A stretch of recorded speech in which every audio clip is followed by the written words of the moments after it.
Finally, we're here. Akala ko dito na kami. Wala pa pala. We have to walk for 1.8 kilometers.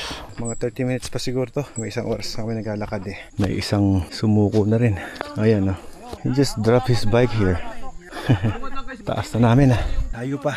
30 minutes pa. Naiakit nila rito to oh. Galing ng mga rider na to. Solid. Turn off the ABS of your slipper. Momentum. May bayad din ah. 1 kilometer? More than Kanina pa yung 1 kilometer na yun ah. Let's go. 1 kilometer na lang.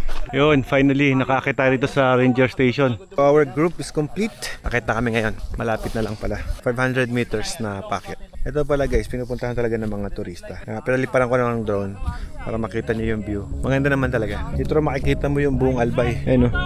Hindi ko lang alam, Albay ba yan or what? Tuli na. Hindi yan 4x4. 6x6 na yan. Sarap, baba. Mas pataas pa yung sa akin eh. 156. Konti-konti na lang habang tumataas kami. Lumalamig at gumaganda ang view. Ito pala yung pictured area.